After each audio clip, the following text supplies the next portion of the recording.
kunnafoni min bɛ di nanzarakan na o bɛna yɛlɛma aw ye todunkan na a bɛna lase aw ma seeru sila maraka faama fɛ sabula kunnafoni sɔrɔbaliya o ye kunnasiri ye. Maraka faama ka journal banbara bɛna lase aw ma ka sababu ɲuman kɛ malizoom.net ye. Maraka faama i bisimila bi kunnafoniw bɛ cogo di? Kunnafoni labɛnna fasiri jɛkulu ma fɛ a bɛna lase ne Seydou Sila maraka faama fɛ. Ibrahim Lam k'ale to suya kɔlɛ la bi alamisa donya in na mai kalo tile 2 san 2019 kunnafoni bakurubaw filɛ.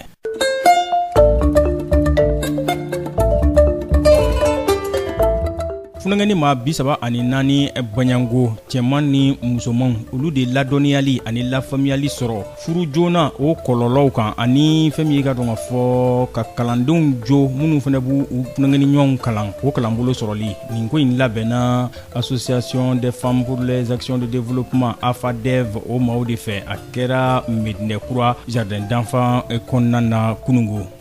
Club 66 faraɲɔgɔnkan kulu don a ti sɛgɛn a ti ɲina a ye maa saba wɛrɛ nisɔndiya ni jagokun sɔrɔli ye $1,000,000 Banyango u maa saba u ka $1,000,000 sɛbɛn dira u ma n'o ye chèque ye kɛra taratadonya tɛmɛlen avril kalo tile 30 Club 66 maaw u dagayɔrɔ la Sulemanibugu la Kulukoro sirabada la. Angela Merkel Allemagne masamuso a bɛ taama la a taama kunfɔlɔ min n'a y'a lase Wagadugu Burkina Faso o kɔnɔna na. Dɔnkibaru la kumabaw olu ye nin ye minnu bɛna walawala aw ye sisan daani na aw ni ce maraka faama ka journal banbara lamɛnli la.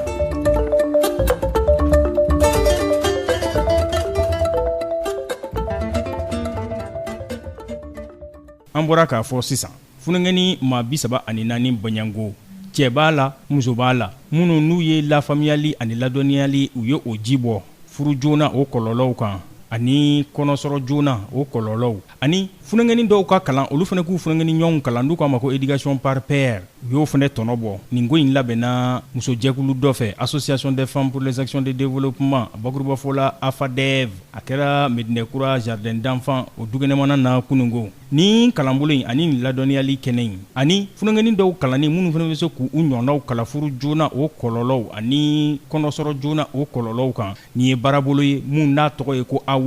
Awa ale ye baarabolo ye mun ɲɛsin bɛ musolakaw olu ka hakɛw makarani ne ma a bɛ ka waleya Mali ani Algérie o kɔnɔna na. Sangare Umumba ale ye Association des femmes pour les actions de développement AFADEV o tɔnden dɔ ye a ye ɲɛfɔli kɛ. Association in bɛ ka musow dɛmɛ u ka bolola baara la u ka se ka sɔrɔ k'u yɛrɛ ye mais nin sen na ta an bɛ ka ladilikan de di musow ni denw ma musow ni denw ani denbaya bɛɛ c'est à dire cɛ ni musow ni denw pour que k'a lajɛ an ye ko minnu kɔlɔsi an ka jamana na bi na surtout Bamakɔ denmisɛnninw ka école bila u yɛrɛ ma k'u bila u yɛrɛ ma carré kɔnɔ u bɛ garisigɛw sɔrɔ carré kɔnɔ u bɛ furu joona u bɛ école bila donc vraiment cɛmannin ni musomannin a bɛɛ kɛra degun y'an bolo sisan ka sɔrɔ an bɛɛ ka laɲini di olu ka kɛ k'an lafiya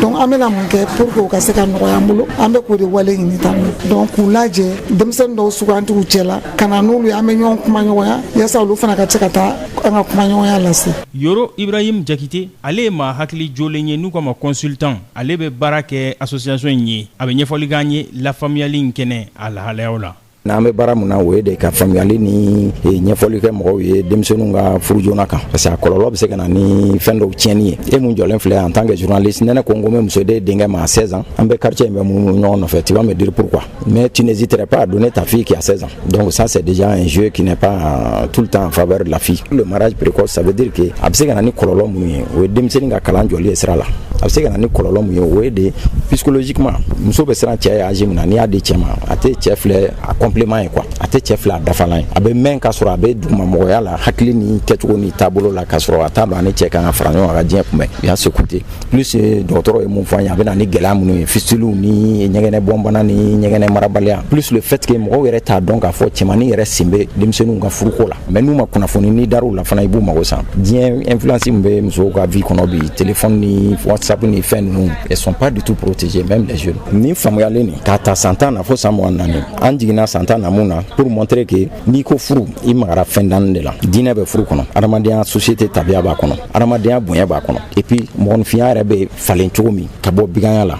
o b'a kɔnɔ denmisɛnnin fitinin ninnu donkun y'a la pour montrer que dans la société on n'est pas en train de créer un problème an bɛ ka faamuyali de don parce que ces enfants rap ni classe de y'u dege kuma la quand tu ne les encadres pas n'i taara u bila kuma la ils peuvent aller dire fɛn dɔw fɔ minnu tɛ an ka laɲini ye quoi toutes les communes aujourd'hui on a 2 communes seulement qui manquent mɔgɔ 800 projet in kan k'o de résultat di SIPSUMA 800 personnes 100 commune 1 100 commune 2 filles garçons 50-50 commune 2 3 4 50-50 Alpha Yaya Fane funengeni do abura dumanzana commune 1 kɔnɔna na ka n'i sen don ɲɔgɔnna jɛrɛ in na a nisɔndiyara kosɛbɛ. An ko nakun kun y'o de wa ka se ka an faamuya an ka se ka mɔgɔ kalan fɛn ɲuman na taabolo ɲuman na adamadenya yɛrɛ kɔnɔna na an ka tabiya yɛrɛ kɔnɔna na quoi. Aw fana ka kɛ karamɔgɔ ye. Awɔ an fana ka kɛ karamɔgɔ ye don min tɛ bi ye ka mɔgɔ kalan an kalanna kumakan min na mais ko an kana fɛn fɔ fana min ma fɔ an ye an kana fɛn fɔ ka tɛmɛ olu ta kan. Bita kun ye furu joona kɔlɔlɔw de kan. Bita kun ye furu joona kɔlɔlɔ ye. Bita kun ye an kumana furu joona kɔlɔlɔ de kan. Furu joona k'a man ɲi an m'o fɔ k'a man ɲi parce que n'i y'o fɔ k'a man ɲi o kuma jugu ye mais kɔlɔlɔ min b'a la kasara min b'a la an kumana o de kan. A bɛ se ka jouer muso yɛrɛ ka den sɔrɔ ka joona a bɛ se ka jouer a ka kalanko kan a bɛ jouer a la hakili yɛrɛ kan a bɛ jouer a farikolo yɛrɛ taabolo kan a bɛ se ka dɔ bali den sɔrɔ yɛrɛ la u y'o bɛɛ fɔ an ye bi tiɲɛna an ye caman faamuya ko in na quoi. Association des femmes pour les actions de développement AFADEV ni sigira sen kan kabini san 1998 a ka cɛsiri ɲɛsin bɛ musolakaw bɛ se ka yɛrɛlafoni kɛ sɔrɔ bolo o jidili la baarabolo dɔ waleyali la cogo min na i n'a fɔ ka labɛn kɛ ka dilanni kɛ k'o kɛ safinɛ ye fo ka taa se tigadigɛ k'o dilan de ka tila ka o tɔnɔ bɔ ni fɛn min ka dɔn ka fɔ tulu o dilanni ye situlu o labaarali.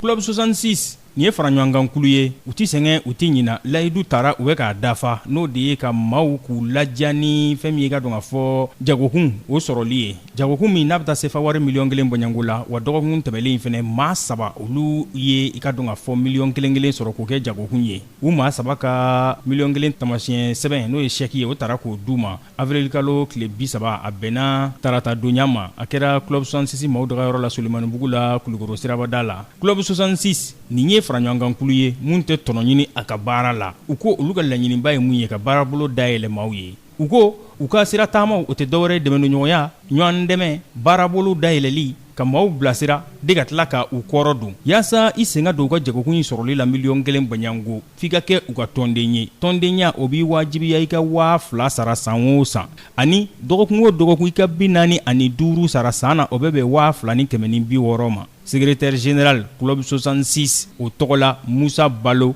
a kuma na. I n'a fɔ laadalako la Club 66 ka activité la kunɲɔgɔn o kunɲɔgɔn cotisation dilen kɔfɛ mɔgɔw bɛ sélectionner walasa ka u ka tɔrɔmɔɲɔgɔn d'u ma en tout cas minnu kɔni ye tɔrɔmɔɲɔgɔn ɲini ani parce que bɛɛ ta tɛ tɔrɔmɔɲɔgɔn ko ye mais généralement minnu ta ye tɔrɔmɔɲɔgɔn ye olu de ta ye kunɲɔgɔn o kunɲɔgɔn ye tɔrɔmɔɲɔgɔn min yɛrɛ don a fana ka kuma dɔɔni sabu kɛ $1,000,000 don $1,000,000 a dabɔra de ka se ka koki yɛrɛ ye koki yɛrɛ a ma fɔ i ka taa don ayiwa moto la ou bien ka taa don fauteuil la ka bila i ka salon kɔnɔ tɛ parce que an ye jateminɛ de kɛ k'a fɔ Mali la bɛɛ bɛ se dɔ la zango jago tasira la bɛɛ bɛ se ka dɔrɔmɛ 1 ka dɔrɔmɛ 2 ye donc an y'a laɲini de walasa mɔgɔ minnu garisigɛ mana don na u ka se ka u yɛrɛ dɛmɛ n'a ye ka u ka jago bɔ o cogo la ka u ka entreprise lataa ɲɛ walasa o fana bɛ se ka mɔgɔ wɛrɛw ta baara la ka kɛ olu ma jigi ye donc nin semaine ta bɛnna mɔgɔ 3 ma n bɛ segin a kan tuguni a daminɛ an tun bɛ mɔgɔ 5 ta cotisation faralen ɲɔgɔn kan o tun tɛ mɔgɔ 5 bɔ mɔgɔ kelen dɔɔni an yɛrɛ tun b'a dafa ka se fɔ mɔgɔ 5 ma wa n y'a ye sisan mɔgɔw bɛ ka commencer ka na ka don a la cotisation yɛrɛ bɛ se fɔ mɔgɔ 2 ani tila ninnu ma donc an bɛ k'an ka dɛmɛ sama dɔɔni ka bɔ a la an b'a dafa dɔrɔn mɔgɔ 3 donc n'i y'a jateminɛ an bɛ se k'a fɔ mɔgɔ bɛ ka caya mɔgɔ don ta de bɛ ka caya ka tɛmɛ kɔrɔlen kan parce que kɔrɔlen an kun ye encouragement mais cette fois-ci membre yɛrɛ de ka cotisation bɛ kɛ u yɛrɛ ka capitaux ta en charge maa 3 minnu ye jagokun sɔrɔ $1,000,000 dɔgɔkun tɛmɛlen in na Mamadu Sandogo b'o la ale bɛ bɔ hippodrome na Ɲamakolo Jara ale bɛ bɔ Senu Mohamed Traoré ale bɛ bɔ Yirimajɔ Sema la Mamadu Sandogo n'ale ye $1,000,000 sɔrɔ a ma ka nisɔndiya dogo dɛ vraiment ne nisɔndiyalen ba don très bien aujourd'hui ko in daminɛ yɛrɛ la ne yɛrɛ kun ma da la vraiment mais bi ne bɛ se k'a fɔ ni n bɔra yan mun b'a to n tɛ taa fɔ n tɔɲɔgɔnw ye n ko in ye tiɲɛ ye voilà ko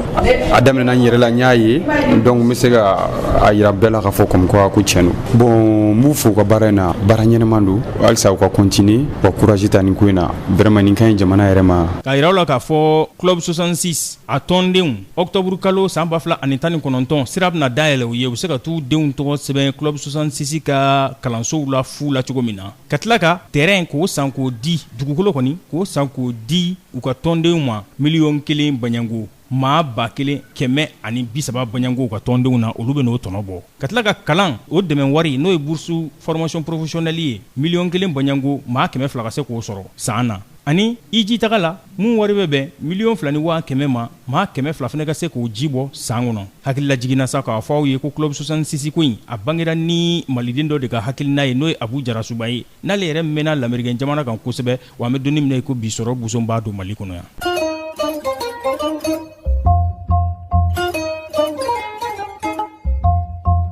Allemagne masamuso Angela Merkel a bɛ taama la mun y'a lase Wagadugu G5 Sahel o ka kulu bɛɛ o ɲɛminɛ la mun b'a to mujugutila jatigɛwale kɛbaw olu bɛ se ka kɛlɛ cogo min na jamana ɲɛmaa maa 5 olu tun bɛ faaba kɔnɔ Burkina o kɔnɔna na Ibrahim Boubacar Keïta Mali tɔgɔla Mauritanie Mohamed Ould Abdel Aziz Niger Mahamadou Issoufou Tchad Idriss Déby Itno olu sera sɔgɔmada fɛ u ni Angela Merkel u se ka ɲɔgɔn ye cogo min na nin jamana ninnu olu de bɛ ka fara ɲɔgɔn kan ka kɛ kuluba ye G5 Sahel mugujugutila jatigɛwale kɛbaw u se k'olu kɛlɛ cogo min na u ka lahalaya jugu olu kɔnɔna na ni bɛ dansigi b'i laselu la min labɛnna fasiri jɛkulu ma fɛ ka lase balimakɛ Seydou Sila maraka fama fɛ Ibrahim Lam k'ale to suya kɔlɛ la ni ala man ka jɔnya jɔna sini an na ɲɔgɔn sɔrɔ kunnafoni kuraw k'olu lase aw ma n'a b'a fɛ ka segin maraka fama ka journal bamara lamɛn a bɛ taa malizoom.net ale sanfɛ www.malizoom.net maraka fama ka journal bamara ka kunnafoni jatara ka laselibaw an n'a bɛɛ lajɛlen ye ne b'a fɔ aw ye k'aw ni ce a k'an bɛɛ sini ni ala sɔnna ma maraka fama ka bi journal bambara lasera aw ma k'a sababu ɲuman kɛ malizoom.net ye